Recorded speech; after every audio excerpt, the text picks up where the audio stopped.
Welcome back. This time I'm going to make another quilt or a barn quilt pattern. That's my passion. I love them so much, and so this time I'm going to do one of my very favorite patterns so far anyway. It's a beautiful star pattern. I don't know the actual name for this quilt pattern, but it's a beautiful star with two different tones of each color. I made one for my own home, and it's one of my favorite pieces. My dad, who's one of my biggest fans, he'll just look at it and he'll be like, man, I could look at that all day. And just how intricate it is, and it's just very appealing to the eye.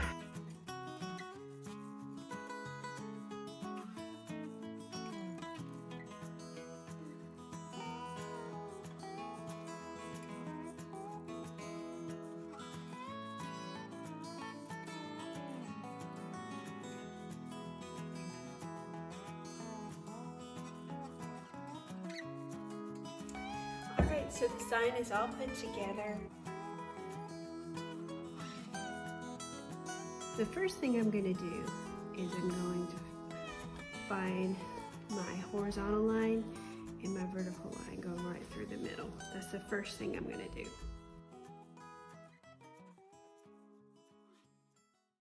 Okay, so the next thing I'm going to do is I'm going to find out where the end of this smaller star will be. I measured it on here, and it's a little less than half of the distance from the center to the edge. So mine is about a little less than 10 inches, so I'm going to do it around 4 inches, or maybe a little bit less than 4 inches. I might do 3 3/4, about right there. Okay, so this is the hard part. It would really help if I had a compass, but I don't. So what I would do, or what I'm gonna do, okay, so I measured from the center to the end at 3 3/4 inch. And then of course I did it right here as well. Let's see.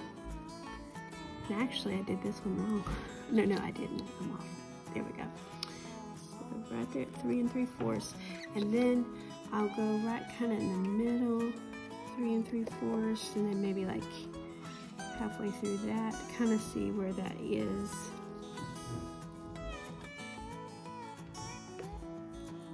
I don't know if this is the best way to do this. It's probably not, but what I did, I need to make 2 lines in between this one, and they need to be even. So I'm measuring here at the end, and I found out that a little less than 2 inches will make it even. So if I do a little less than 2 inches, that ends up being even.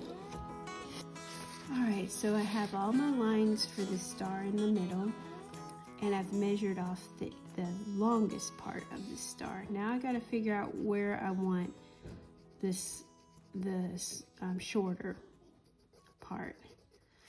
So if this is at 3 3/4 inches, I'm going to do the smaller part maybe at 2, maybe an inch smaller, so 2 3/4. So that's probably where I'll do it right there.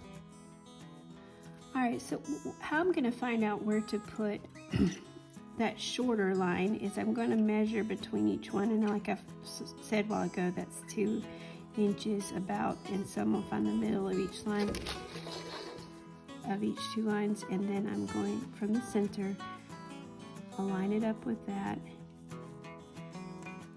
and I'm going to measure 2 3/4 inches. So that's where the shorter end will be. And this is kind of, let me show you kind of how it's going to look. So if this is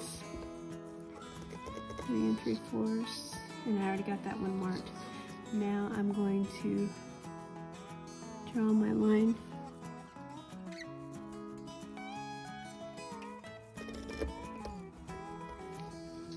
And then I'll do the same thing here. Line them up real good.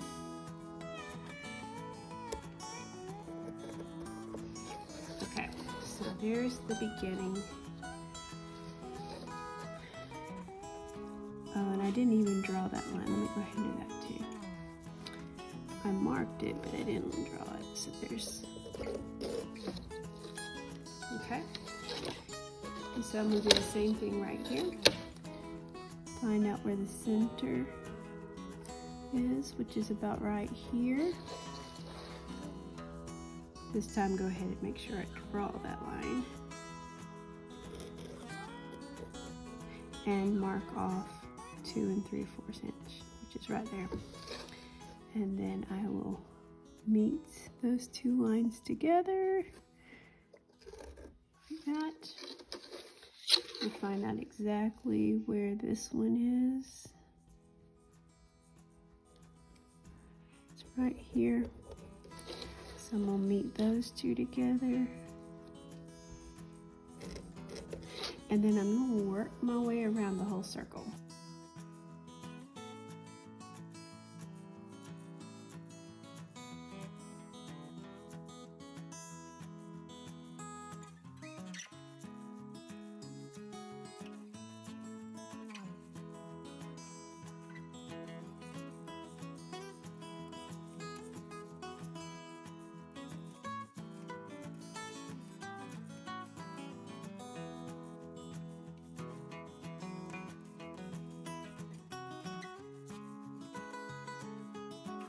Alright, so I have the center star drawn out, and now my next step is to figure out how far out I want this one.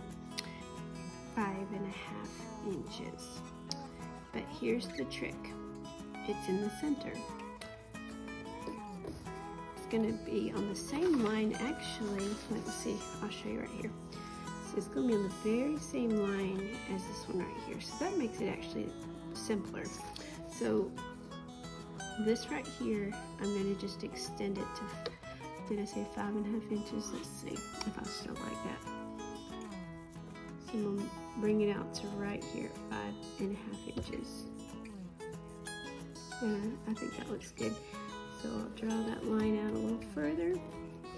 And then this is going to meet with the tips, the longest part of this star. Like that. And then I'll meet these two. Make sure I get it all lined up.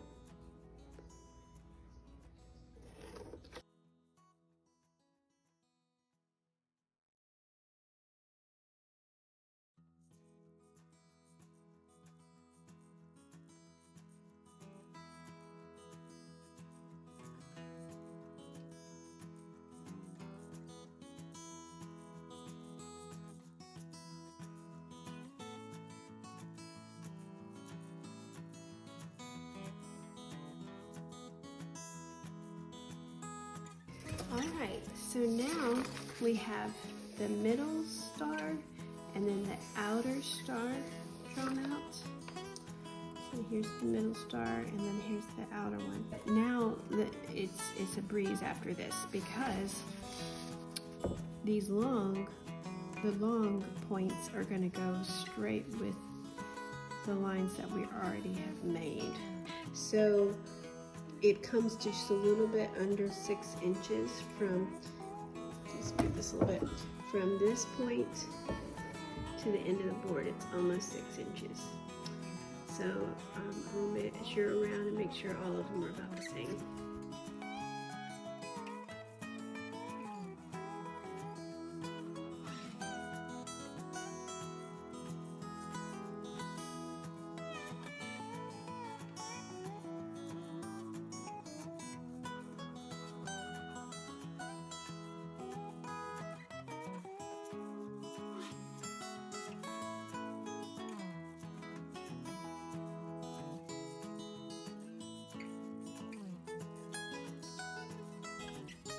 Okay, so now I have everything drawn out.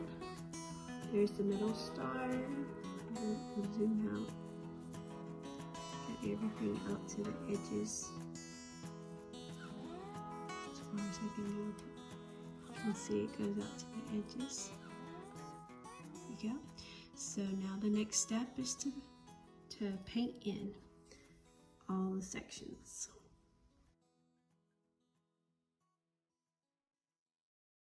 So I really love the colors in this piece that I did last year. So I think I'm going to go with these colors in my new barn quilt. Everything except for the white. So that's my plan, something like this.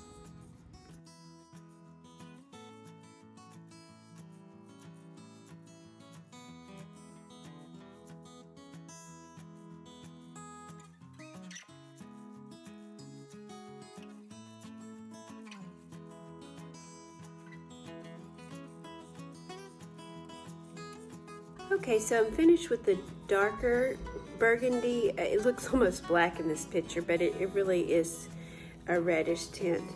So I added more red to the darker burgundy color that I had on my plate, and because I wanted to have a tint of that color as well. And I came up with a lighter shade of it. So now I'm going to start on the other side of each red section. I also wanted to address why I use the painter's tape sometimes and then sometimes I don't. I started out with it, but I was really unhappy with how jagged the lines were. Because the wood's so rough, painter's tape sometimes doesn't work. So I decided that I want clean, crisp lines, and I'm going to just hand paint most of it. I am using painter's tape sometimes to get down in the cracks and not to get on the other board. But for the most part, I'm not using the painter's tape.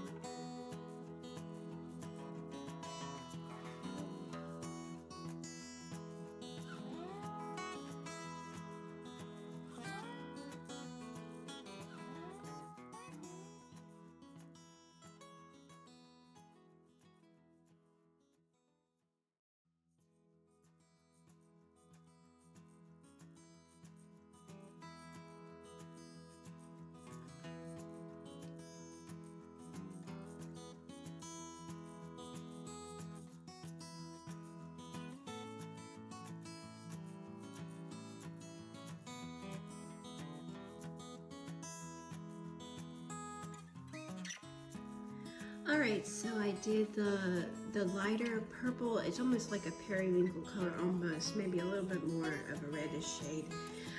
To get that color, I mixed white, a bright red, and a bright blue together until I got my desired color. And then now I'm ready to do the darker purple, and to get it, I mixed a navy blue and a bright red. And that's it on the plate. Get ready to start.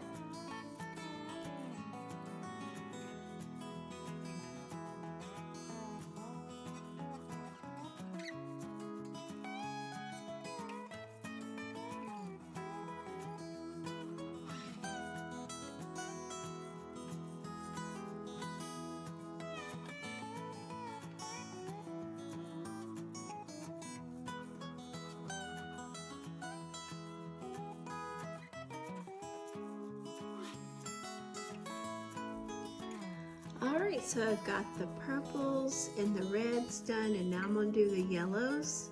For the darker shade of yellow, I'm using the Apple Barrel Golden Sunset color. It's exactly the color I want, so I'm not going to have to mix it this time.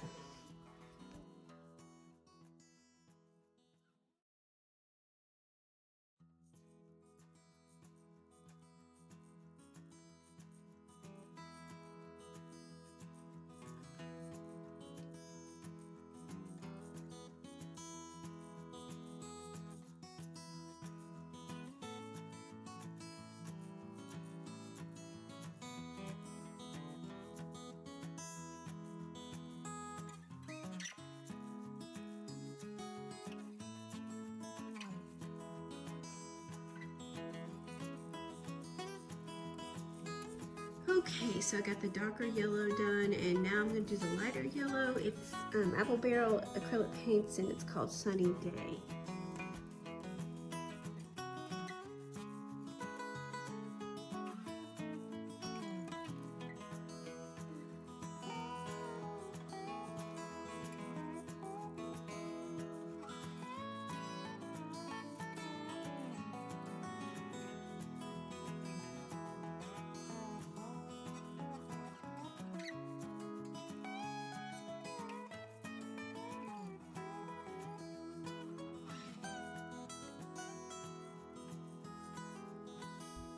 Now I'm ready to start the last color. I'm so excited.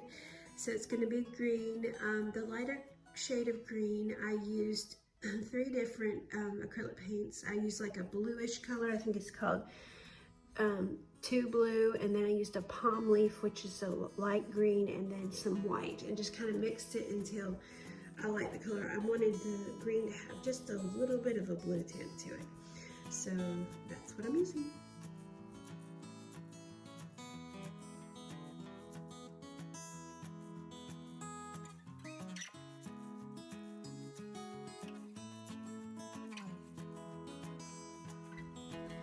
Okay, we're on our home stretch. I'm doing the last color. It's going to be a dark green. To get the dark green, I used the jet black, new shamrock, and 2 blue. Mixed them together till I was happy with it. And we'll go ahead and get started.